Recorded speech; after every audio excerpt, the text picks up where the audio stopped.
Donc en 79, mes parents achètent la tour à Sancerre. Je suis né en 80. Mes parents ont exercé au restaurant pendant quelques années, jusqu'en 2007 où moi je suis revenu. Ça fait 7 ans que je suis au restaurant La Tour. Il y a eu un changement de personnel, de façon de voir les choses, une cuisine un peu plus moderne, entre guillemets.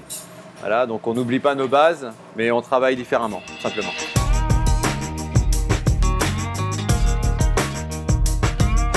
Les huiles d'olive de nos terroirs sont issues des variétés locales implantées dans le Midi et du savoir-faire des producteurs et mouliniers français. La diversité aromatique exceptionnelle des huiles d'olive de nos terroirs permet de les utiliser de l'entrée au dessert.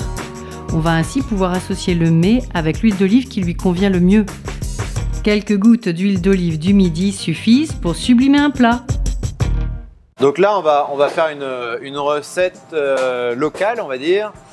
Agneau de lait, donc on est en pleine saison, c'est le printemps, avec du fenouil, c'est pareil, c'est la saison, et le melon, donc c'est vraiment le début du melon charentais. On va mariner le melon à la verveine.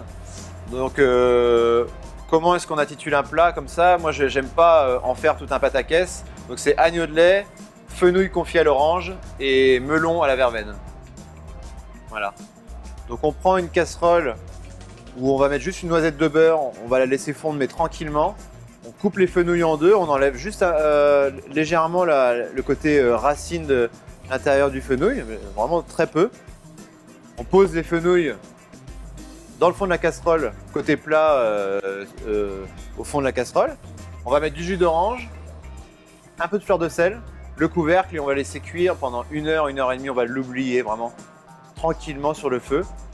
À mi-cuisson quand même, à 40-45 minutes, on y pense, on se dit tiens, on verse quelques gouttes de boisson anisée, alcoolisée, que normalement on mélange l'été avec un peu d'eau, quelques glaçons au camping, truc sympa.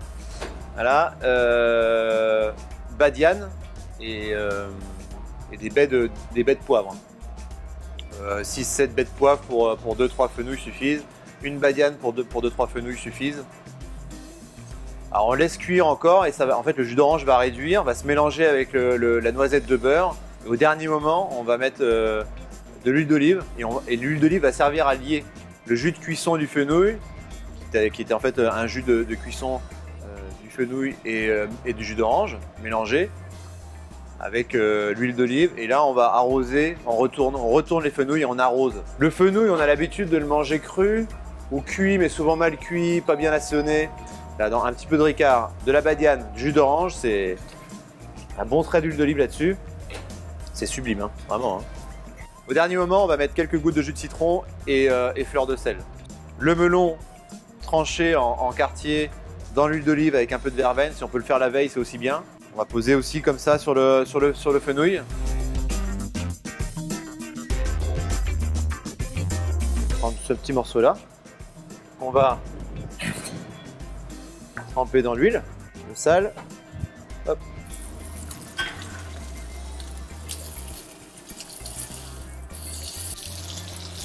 Là vraiment on arrose la viande. L'agneau qui lui a cuit à la poêle, un petit peu au four, au barbecue, comme on veut. Reposer 5 minutes au moins. On le tranche en deux, on le pose dans l'assiette. L'agneau et nous ici au restaurant on rajoute un lait de chèvre. Donc c'est du lait de chèvre de la région de Chavignoles qu'on va faire bouillir et on va l'épaissir avec de la fécule de pomme de terre. Voilà. Des herbes, alors il y a de la fenouillette en ce moment, donc nous on met de la fenouillette.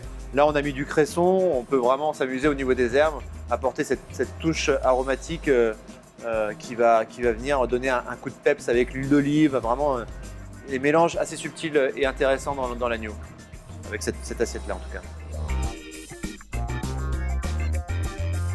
On va poser notre tranche de fenouil. Voilà. Avec une fleur de sel dessus.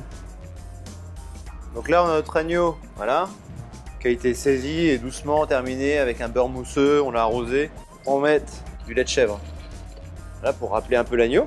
Et là on va poser notre tranche de melon qui elle est trempée dans l'huile d'olive longtemps, infusée à la verveine. Et quelques feuilles de cresson. Ça va vraiment apporter le panache. Hein. Ça va apporter ce côté poivré, ce côté épicé qu'on a déjà avec le fenouil. Et voilà.